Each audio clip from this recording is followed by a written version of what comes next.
Bonjour à tous, aujourd'hui nous allons explorer un concept philosophique majeur dans le domaine de l'éthique animale, l'antispécisme. Ce terme a été popularisé par le philosophe australien Peter Singer dans son livre Animal Liberation, publié pour la première fois en 1975. L'antispécisme rejette la discrimination fondée sur l'espèce, de la même manière que le racisme et le sexisme rejettent les discriminations basées sur la race et le sexe. Voyons en détail comment Singer argumente en faveur de ce concept. L'antispécisme est la position philosophique qui s'oppose au spécisme, une forme de discrimination où les intérêts d'un individu sont jugés comme étant plus ou moins importants simplement en raison de son appartenance à une espèce particulière. Peter Singer objecte que cette discrimination est injustifiable et que les souffrances des animaux non humains méritent autant de considération morale que celles des humains. L'argument central de Singer repose sur le principe de l'égalité de considération des intérêts.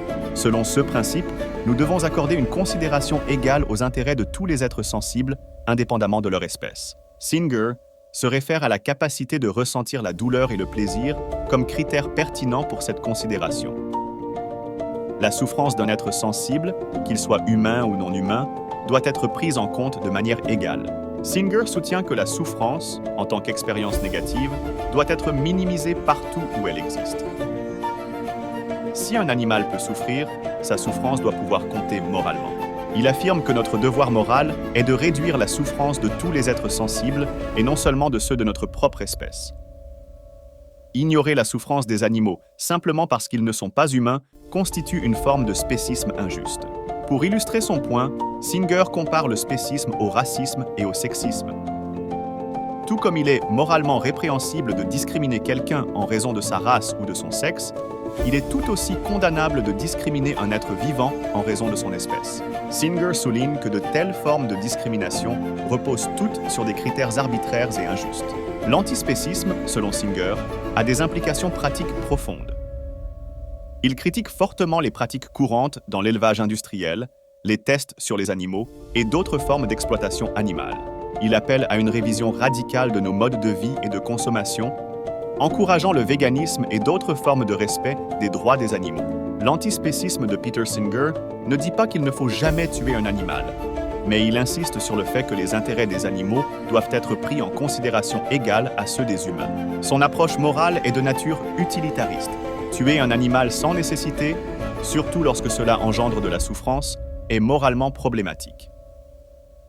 Cependant, des exceptions peuvent exister où la mise à mort peut être justifiée pour minimiser la souffrance ou dans des circonstances exceptionnelles.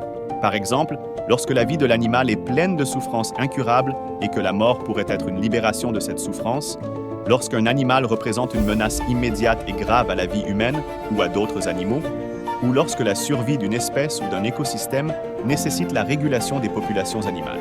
En revanche, les tests sur les animaux pour des produits cosmétiques ou autres produits non essentiels sont moralement inacceptables dans une perspective utilitariste, car ils causent de la souffrance sans bénéfice substantiel pour le bien-être humain.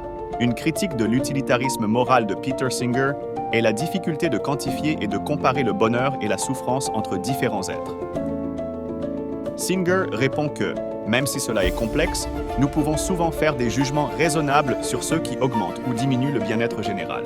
Pour conclure, l'antispécisme de Peter Singer nous invite à repenser notre relation avec les animaux et à élargir notre cercle de considération morale.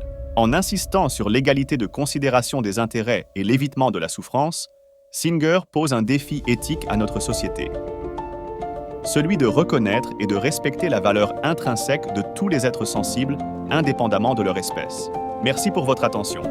J'espère que cette présentation vous a aidé à comprendre le concept d'antispécisme et l'argumentation de Peter Singer.